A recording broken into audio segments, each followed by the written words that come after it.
Everyone, welcome to our digital library. आज हम gynae का एक और टॉपिक कवर करेंगे, पीआईडी यानी पेल्विक इन्फ्लेमेटरी डिसीजेस। इसके पहले भी हम कौमार व्रत और गायनी ऑप्स इन सब के सारे वीडियोस अपलोड कर रहे हैं धीरे धीरे, और first year, second year, third year की प्लेलिस्ट बनी हुई है सब्जेक्ट वाइज, आप वहां से अपनी प्रिपरेशन को बूस्ट कर सकते हैं। इंडेक्स, सबसे पहले हम देखते हैं कि इस वीडियो में हम क्या क्या चीजें डिस्कस करने वाले हैं। तो introduction, infections under PID, causative organism, mode of affection, chlamydia, gonorrhea, pathology, incidence, symptoms, risk factor, protective factors, investigation, diagnosis, management, line of treatment and complications of PID. Next देखते हैं pelvic inflammatory disease की definition. Pelvic inflammatory disease refers to inflammation caused by an infection in the upper genital tract. यानी अपर genital tract में जो भी infection होता है उसकी वजह से जो भी इन्फ्लामेशन या स्वेलिंग होगी उसको हम पेल्विक इन्फ्लेमेटरी डिसीजेस के अंतर्गत इंक्लूड करेंगे. This happens when infection is spread from the lower reproductive tract that is vagina and cervix to the upper reproductive tract that is uterus, ovaries and fallopian tube. यानी सबसे पहले ये जो infection है वो लोअर रिप्रोडक्टिव ट्रैक्ट यानी vagina और cervix से स्टार्ट होकर अपर रिप्रोडक्टिव ट्रैक्ट यानी uterus, ovaries and fallopian tube तक स्प्रेड होता है. It is attributed to the ascending spread of microorganisms from cervical vaginal canal to the contagious pelvic structures. यानी यहाँ पर ascending spread होती है. सबसे पहले वेजाइना, देन उसके बाद सर्विक्स, सर्विक्स के बाद यूट्रस या पेल्विक ऑर्गन्स. तो इस तरीके से ये जो स्प्रेड है इन्फेक्शन की, ये फैलती है. The clinical syndrome is not related to pregnancy and surgery. ये जो सिंड्रोम है इसमें किसी भी तरीके से प्रेगनेंसी और सर्जरी का कोई भी रिलेशन नहीं है. नेक्स्ट हम देखते हैं कि कहाँ पर क्या टर्म हम मेडिकल में यूज करते हैं फॉर इंफ्लेमेशन या इन्फेक्शन. तो एंडोमेट्रियम में यदि इन्फेक्शन होता है तो उसको हम एंडोमेट्राइटिस बोलते हैं. ओविडक्ट्स में होगा तो सेल्पिंजिटाइटिस, और ये जो है most common type of pelvic inflammatory infection है. ओवरी में होगा तो ओफोरिटिस, यूट्राइन वॉल में होगा तो मायोमेट्राइटिस, यूट्राइन सिरोजा या ब्रॉड लिगामेंट में होगा तो पेरीमेट्राइटिस, और पेल्विक पेरिटोनियम. तो ये सारी ऑर्गन्स है जिसमें इन्फेक्शन होने के चांसेस होते हैं. नेक्स्ट हम देखते हैं कॉजेटिव ऑर्गेनिज्म में क्या क्या हो सकते हैं. तो acute pelvic inflammatory disease is usually a polymicrobial infection, यानी एक से ज्यादा माइक्रोब्स या बैक्टीरिया, वायरसेस इन्वॉल्व होते हैं इसमें. Generally the primary organisms are sexually transmitted disease and limited approximately to gonorrhea in 30%, chlamydia trichomoniasis in 30%, mycoplasma hominis in 10%. The secondary organisms normally found in vagina are almost always associated sooner or later. These are aerobic organisms, non-hemolytic streptococcus E. coli, group B streptococcus, staphylococcus, Klebsiella, anaerobic organisms like bacteria species Fragilis, Biobolus, Peptostreptococcus और Peptococcus. तो ये सारे organism हैं जिनकी वजह से PID हो सकता है. नेक्स्ट है mode of affection. The classic concept is that the gonococcus ascends up to affect the tubes through mucosal continuity and contiguity. जो गोनोकोकस है वो जनरली जो ट्यूब्स होते हैं उसको म्यूकोजल कंटिन्यूटी या कंटिन्यूटी की कॉन्सेप्ट से जो है उसको अफेक्ट करता है. This ascent is facilitated by the sexually transmitted vectors such as sperm and trichomoniasis. ये जो भी प्रोसेस होती है या ये जिस तरीके से फैलता है उसके पीछे sexually transmitted vectors like sperms and trichomonas जो है उसको आगे फैसिलिटेट करने में हेल्प करते हैं. Reflux of menstrual blood along with gonococci into the fallopian tube is the other possibility. या फिर fallopian tube में जो menstrual blood का reflux होता है उसके थ्रू भी ये जो vectors हैं वो chances होते हैं कि वो infection को फैलाए. Mycoplasma hominis probably spread across the perimetrium to affect the tubes. Mycoplasma जो है वो जनरली पैरामेट्रियम की हेल्प से स्प्रेड होता है ट्यूब्स को, फैलोपियन ट्यूब को अफेक्ट करने के लिए. The secondary organism probably affect the tube through lymphatics. जो सेकेंडरी ऑर्गेनिज्म है वो ट्यूब, फैलोपियन ट्यूब को लिम्फेटिक्स के थ्रू अफेक्ट करते हैं, और rarely organism from the gut में अफेक्ट द ट्यूब डायरेक्टली, और कुछ ऑर्गेनिज्म गट की सहायता से या गट के मीडियम से भी डायरेक्टली जो है वो ट्यूब को अफेक्ट कर सकते हैं। नेक्स्ट है हमारा chlamydia. Chlamydia is a common sexually transmitted infection, STI, caused by bacteria Chlamydia trachomonasis। Chlamydia trachomatis की वजह से क्लेमाइडिया इन्फेक्शन होता है, जो कि एक सेक्सुअली ट्रांसमिटेड इन्फेक्शन है। People who have chlamydia often don't have outward symptoms in the early stage, यानी अर्ली स्टेज में कोई भी सिम्टम्स नहीं दिखते। देन हम ये कह सकते हैं कि अबाउट 40 से 96% लोगों में क्लेमाइडिया के सिम्टम्स नहीं दिखते, but chlamydia can still cause health problem later, बाद में हेल्थ प्रॉब्लम्स उनमें आने लगती है। Untreated chlamydia can cause serious complications, so it's important to get regular screening and talk with your doctor or another healthcare professional if you have any concern। यानी किसी भी प्रकार की कोई प्रॉब्लम हो रही है या आपको सिम्टम्स दिख रहे हैं तो तुरंत स्क्रीनिंग करवानी चाहिए, डॉक्टर की हेल्प लेनी चाहिए, क्योंकि आगे चल के ये बहुत ही सीरियस कॉम्प्लिकेशंस कॉज कर सकता है। Symptoms of chlamydia may be similar to symptoms of other STI, यानी जो अदर STI है जैसे कि एड्स वगैरह, उसके जैसे ही क्लेमाइडिया के सिम्टम्स हो सकते हैं। क्लेमाइडिया ट्रांसमिट कैसे होता है? सेक्स विदाउट अ कॉन्डम और other barrier method and oral sex without a barrier method are the main ways a chlamydia infection can be transmitted. यानी यदि कोई भी प्रोटेक्शन यूज नहीं कर रहे हैं ड्यूरिंग सेक्स तो क्लेमाइडिया के इन्फेक्शन के चांसेस बढ़ जाते हैं। Penetration does not have to occur to contract it. Generally नहीं है कि सिर्फ जरूरी नहीं है कि सिर्फ पेनिट्रेशन से ही ये इन्फेक्शन हो। टचिंग जेनिटल्स टुगेदर में ट्रांसमिट द बैक्टीरिया, यानी जेनिटल्स के टच होने पर भी ये बैक्टीरिया जो है वो ट्रांसफर हो सकता है। It can also be contracted during anal sex. Newborn babies can acquire chlamydia from their mother during birth, यानी न्यूबॉर्न बेबी में प्लेसेंटा के थ्रू भी मदर से ट्रांसफर हो सकता है। Post prenatal testing include a chlamydia test, यानी baby के बर्थ के बाद एक क्लेमाइडिया टेस्ट भी करवाया जाता है, but it does not hurt to double check with an ob gyn during the prenatal checkup. A chlamydia infection in the eye can occur through oral or genital contact with the eyes, but this isn't common। ये आई में भी हो सकता है due to this reasons, but ये common नहीं है। Chlamydia can also be contracted even in some who had the infection once before and successfully treated it। यानी यदि पहले हो चुका है और ट्रीटमेंट हो चुका है तो भी दोबारा क्लेमाइडिया होने के चांसेस होते हैं। क्लेमाइडिया सिम्टम्स इन वुमेन, क्या क्या सिम्टम्स होते हैं? तो सबसे पहले इसको साइलेंट इन्फेक्शन बोला जाता है। ये एक बहुत ही इंपॉर्टेंट क्वेश्चन है क्योंकि यहाँ पर कोई भी सिम्टम सबसे पहले नहीं शो होते। इन women contracts the STI, it may have several weeks before the symptoms appear. सबसे ज्यादा मोस्ट कॉमन सिम्टम्स क्या क्या हो सकते हैं? तो पेनफुल सेक्सुअल इंटरकोर्स यानी dyspareunia, vaginal discharge, burning sensation during urination, pain in lower abdomen, inflammation of the cervix, cervicitis, bleeding between periods, यानी मेंस्ट्रुअल साइकिल नहीं है फिर भी बीच में ब्लड क्लॉट्स का दिखना। In some women the infection can spread to fallopian tube, यदि पहले ये चीज डायग्नोस नहीं की गई तो ये लोअर जेनाइटल ट्रैक्ट से होती हुई अपर एंड फेलोपियन ट्यूब को भी इफेक्ट कर सकता है, विच में cause a condition called PID। PID is the medical emergency. Next आता है Chlamydia can also infect the rectum. A woman may not experience symptoms if they have chlamydia infection in the rectum. If symptoms of a rectal infection do occur, however, they may include rectal pain, discharge or bleeding। यानी ये जो chlamydia है वो genital organs के साथ साथ rectum को भी इफेक्ट कर सकता है और वुमेन्स में कोई भी सिम्टम्स के शो नहीं होते, और यदि ज्यादा सीवियर केस हो गया तो हो सकता है कि रेक्टल पेन, डिस्चार्ज या ब्लीडिंग भी दिख सके। इसके साथ साथ थ्रोट इन्फेक्शन भी हो सकता है if they have oral sex with someone with the infection. Though it's possible to contract it without knowing it, symptoms of chlamydia infection in your throat include cough, fever, and sore throat. Complication of chlamydia in women untreated chlamydia can lead to pelvic inflammatory disease। यदि treat नहीं हुआ तो PID होने के chances हैं।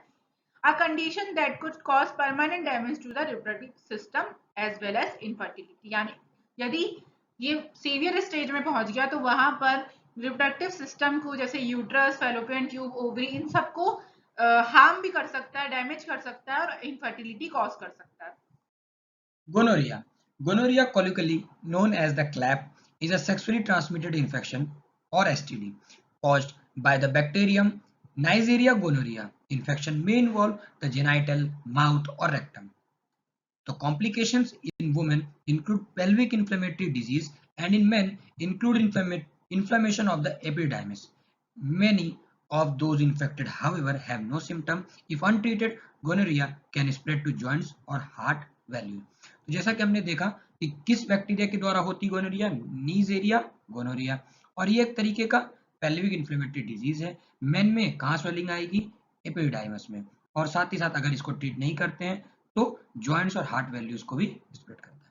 Risk factor क्या है? It is discovered that sexually active women younger than 25, जो 25 साल से कम है, and men who have sex with men are at increase risk of getting gonorrhoea. मतलब अगर मेल टू मेल कर रहे तो रिस्क बढ़ जाएगा, और या तो कि जो सेक्सुअली एक्टिव वुमेन हो और यंगर हो, 25 साल से छोटी होनी चाहिए।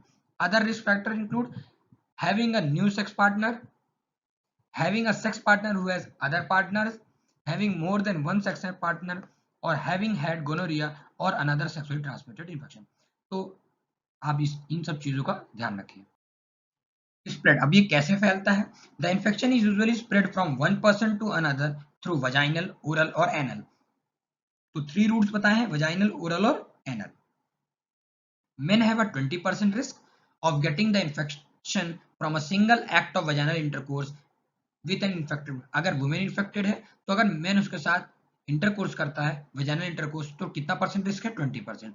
और अगर the risk for men who have sex with men is higher, और अगर मैन टू मैन करता है इंटरकोर्स तो 20% ज्यादा रिस्क है। इंसर्टिव एमएसएम, अगर इंसर्ट कर रहा है, मे गेट अ पेनाइल इन्फेक्शन, तो पेनाइल इन्फेक्शन हो सकता है from anal intercourse, while receptive MSM may get anorectal gonorrhea, और अगर जो रिसीव कर रहा है उसको क्या होगा? anorectal gonorrhea।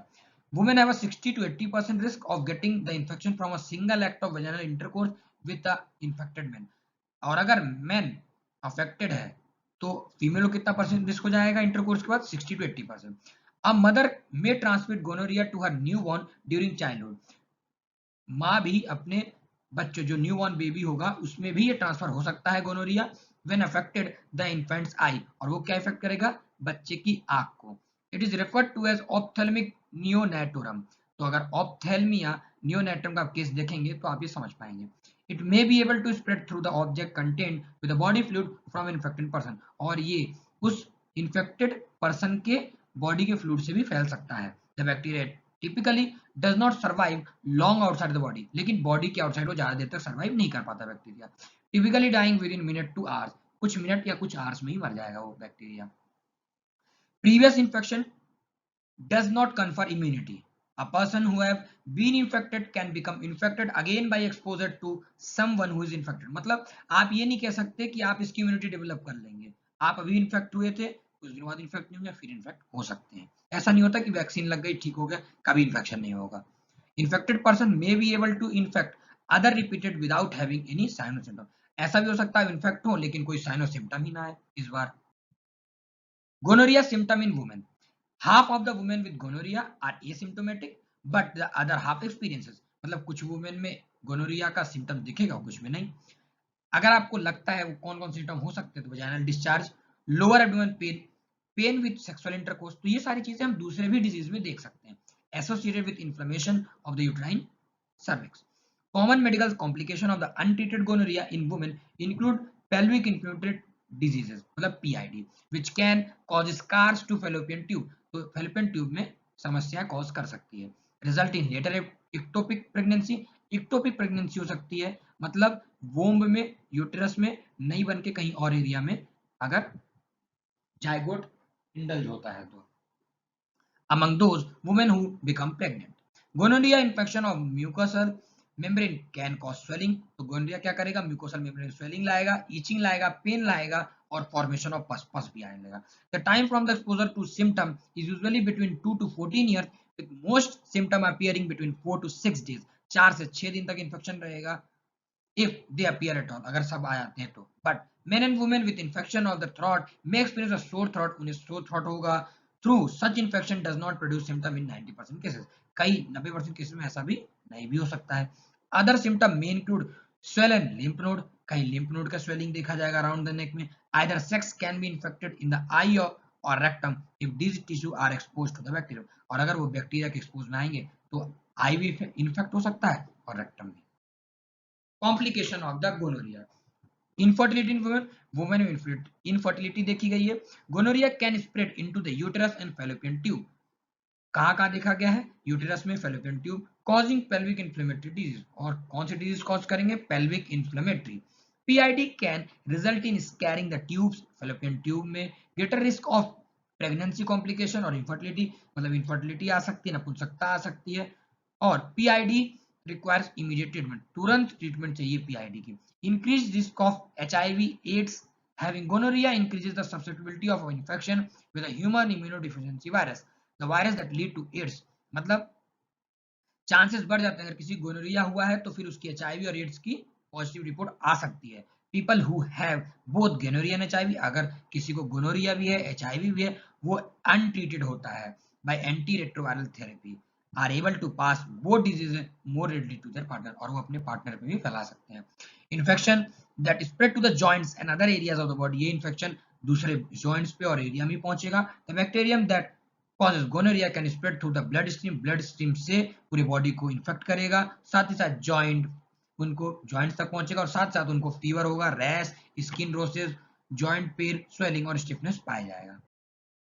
Pathology of PID, pelvic infections are acute, not chronic, result from ascending infection from the bacterial flora of the vagina and cervix is more than 90% of cases, यानी जो pelvic infection है वो starting के case में acute होते हैं और ascending infection होता है, जैसे कि मैं आपको बता चुकी हूँ कि सबसे पहले वेजाइना एंड सर्विक्स में ही होता है, तो 99% केसेस में ये यहीं पर ट्रीट कर लिया जाता है। This ascending infection occur along the new mucosal surface where the bacteria colonize and infect the endometrium and fallopian tube. Then आगे ये ascending होकर अंदर के ऑर्गन्स लाने, जैसे कि एंडोमेट्रियम, फैलोपियन ट्यूब, इन सबको भी अफेक्ट करता है। The process sometimes extend to the surface of the ovary and nearby peritoneum and rarely into the adjacent soft tissue such as the broad ligament and pelvic blood vessels, यानी और ज्यादा major case हो तो ये ovary को, peritoneum को और soft tissues जैसे कि ब्रॉड लिगामेंट और पेल्विक ब्लड वेसल्स को भी इफेक्ट कर सकता है। Hematogenous and lymphatic spread to the tubes or ovaries is another remote possibility. Then the gonococcus produce an intense inflammatory reaction in the tube which cause narrowing of or occlusion of the tubal lumen because of the presence of necrotic debris and purulent material. यानी जो gonococcus है वो inflammatory reaction cause कर सकता है tubes में, जिसकी वजह से जो ट्यूब है वो नैरो हो सकते हैं और ओक्लूजन भी उनमें हो सकता है। The cellular destruction is more extensive than the reaction associated with chlamydial infection, यानी ये जो है क्लेमाइडियल इन्फेक्शन से ज्यादा खतरनाक होता है, ज्यादा सेल्युलर डिस्ट्रक्शन कॉज कर सकता है। When pelvic inflammatory disease is found in postmenopausal women, genital malignancies, diabetes or concurrent intestinal disease are usually discovered. यानी pelvic inflammatory disease generally postmenopausal women में डायबिटीज और इंटेस्टाइनल डिसीज के cases में ज्यादातर discover की जाती है। अब इंसिडेंस की बात करें तो pelvic inflammatory disease is a most common found in women age between 16 to 25 years। तो इस PID को अगर देखा जाए तो मोस्ट कॉमनली जो एज वुमेन एज माना गया वो 16 से 25 है। Acute pelvic inflammatory disease is rare in women without menstrual periods such as the pregnant, premenstrual और the postmenopausal women। तो जो acute pelvic inflammatory है वो रेयर होता है कि वुमेन विदाउट मेंस्ट्रुअल पीरियड्स की हों, सच है जैसे प्रेगनेंसी के समय, प्री मेनाक्रल के समय और पोस्ट मेनोपॉजल के समय। Approximately 85% of cases are spontaneous infection in sexually active females of reproductive age, तो जो सेक्सुअली एक्टिव फीमेल्स होती है उनमें 85% चांसेस रहता है, और जो 15% रहती है उनको इंडोमेट्रियल बायोप्सी हो गई, इंट्रायूटेराइन डिवाइसेस इंसर्शन के कारण या हिस्टेरोस्कोपी के कारण, that break the cervical mucus barrier, वो सर्वाइकल म्यूकस बैरियर को ब्रेक करते हैं और allow the vaginal flora in the upper genital tract, और फिर वो इन्फेक्शन कहाँ जाता है, वेजाइनल से अपर जेनिटल ट्रैक्ट में। The ready availability of the contraception together and increase the permission sexual attitude has resulted in increased incidence of sexually transmitted diseases correspondingly acute PID। जैसा कि देखा जा रहा है आजकल के जो कॉन्सेप्टिव डिवाइसेस हैं और साथ ही साथ जो परमिसिव सेक्सुअल एटीट्यूड, ये दोनों मिला करके लगातार सेक्सुअली ट्रांसमिटेड डिजीज को बढ़ा रहे हैं, ऐसे इंसिडेंट्स आते हैं। सिम्टम्स क्या क्या हो सकते हैं पेल्विक इन्फ्लेमेटरी डिसीज के? तो इरेगुलर मेंस्ट्रुअल ब्लीडिंग, डिस्पेरियूनिया यानी painful intercourse, abnormal vaginal discharge, pain and tenderness in lower abdomen, high grade temperature, severe abdomen pain में found, nausea and vomiting and fever and headache. Acute symptoms may include fever more than 38 degrees Celsius, deep dyspareunia, raised ESR, cervical motion tenderness, adnexal tenderness, abnormal uterine bleeding, bilateral lower abdominal tenderness with radiation up to the leg. Risk factors, menstruating teenagers, risk factor देखेंगे तो सबसे पहले menstruating जो teenagers हैं, female with multiple sex partner, no use of contraception, जो contraception का use नहीं कर रहे, इंड्यूस्ड एबॉर्शन, जो एबॉर्शन की तरफ जा रहे हैं, आईयूडी इंसर्शन की तरफ, previously history of acute PID, lower socio economic status के जो लोग हैं, हस्बैंड और सेक्सुअल पार्टनर विथ रिथराइटिस और एसटीआई जिनको इन्फेक्शन पहले से हैं, और जेनेटिक जो जेनेटिकली आ रहे हैं। प्रोटेक्टिव फैक्टर्स, क्या हम प्रोटेक्शन यूज कर सकते हैं? तो सबसे पहले contraceptive practice, barrier method specially condom and diaphragm with स्पर्मिसाइड्स, oral steroid contraceptives have got to preventive aspect, produce thick mucus plug preventing ascent of sperm and bacterial penetration, decrease in duration of menstruation, create a shorter interval of bacterial colonization of the upper tract, monogamy or having a partner who had vasectomy। यानी generally contraceptive devices use करने हैं, barrier method use करनी है जैसे कि condom, diaphragm etcetera, oral steroidal contraceptive use करने हैं, thick mucus plug preventing ascent of sperm, और ये सारी चीजें हमको यूज करनी है for the protection of PID. Other क्या हो सकता है? Pregnancy, menopause, vaccine like hepatitis B, HPV, और पोस्ट कॉइटल वॉशिंग, यूरिथ्रल और वेजाइनल स्किन, ये सारी चीजें जो हैं वो भी as a protective measure PID के लिए वर्क करती है।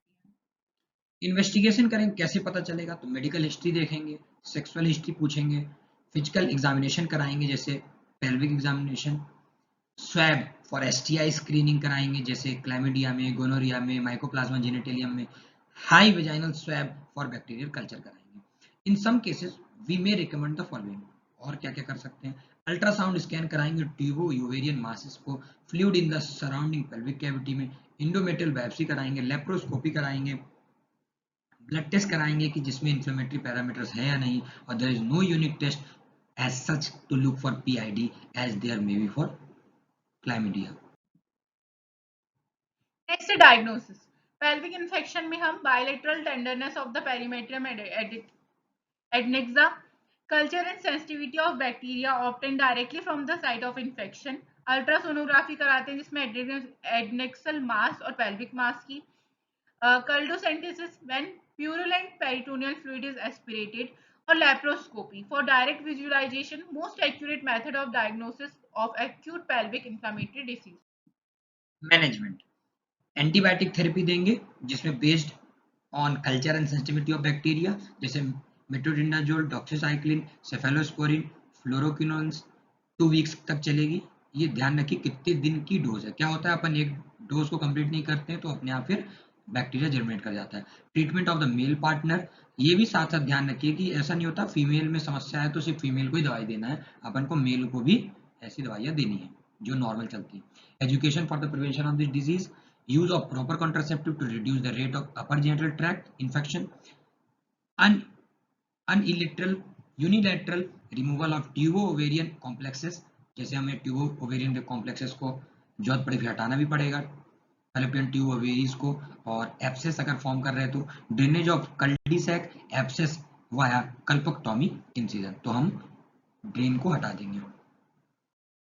Line of treatment of parental treatment, regimen A देख रहे हैं तो सेफोटेटॉन 2 ग्राम इंट्रावेनसली देंगे एवरी 12 आवर्स में, और डॉक्सीसाइक्लिन 100 mg ओरली दे देंगे या फिर इंट्रावेनस एवरी 12 आवर्स में। फिर इसके बाद बात करें रेजिमेंट बी में तो सेफोटेक्टोन 2 ग्राम आईवी देंगे एवरी 6 आवर्स में, और डॉक्सीसाइक्लिन 100 mg ओरली और आईवी एवरी 12 आवर्स। रेजिमेंट 3 में क्लिंडामाइसिन, देखिए ये सारी दवाइयां किसके लिए हैं, इन्फेक्शन को कम करने के लिए। क्लिंडामाइसिन 900 mg आईवी देंगे एवरी 8 आवर्स में, और gentamicin 2 milligram per KG loading dose IV और intramuscular followed by the 1.5 milligram per KG every 8 hours. Can substitute single dose of 3 to 5 milligram per KG. Alternate regimen क्या है, ampicillin sulbactam 3 gram दे देंगे IV every 6 hours में, doxycycline 100 mg देंगे orally और IV every 12 hours में। Oral treatment करेंगे तो रेजिमेन ए में सेफ्ट्रेक्सोन 250 mg देंगे IM intramuscular in a single dose plus doxycycline 100 mg orally BD यानी 2 टाइम देंगे फॉर 14 डेज के लिए। मेट्रोटिडाजोल 500 mg देंगे orally BD for 14 days. Regimen B में सेफोक्सिन 2 ग्राम इंट्रामस्कुलर देंगे और प्रोबेंसिड 1 ग्राम देंगे orally in a single dose. Doxycycline 100 mg orally BD 2 times for 14 days के लिए। मेट्रोटिडाजोल 500 mg देंगे ओरली बीडी फॉर 14 डेज। और रेजिमेन 3 में third cephalosporin plus doxycycline 100 mg orally BD 2 times for 14 days and metronidazole 500 mg orally for 2 times for 14 days. Next है complication of PID. तो यदि untreated रह गया पेल्विक इन्फ्लेमेटरी डिसीज तो आगे चलकर ये infertility, ectopic pregnancy, chronic pelvic pain या फिर लाइफ थ्रेटनिंग कॉजेज भी कॉज कर सकता है।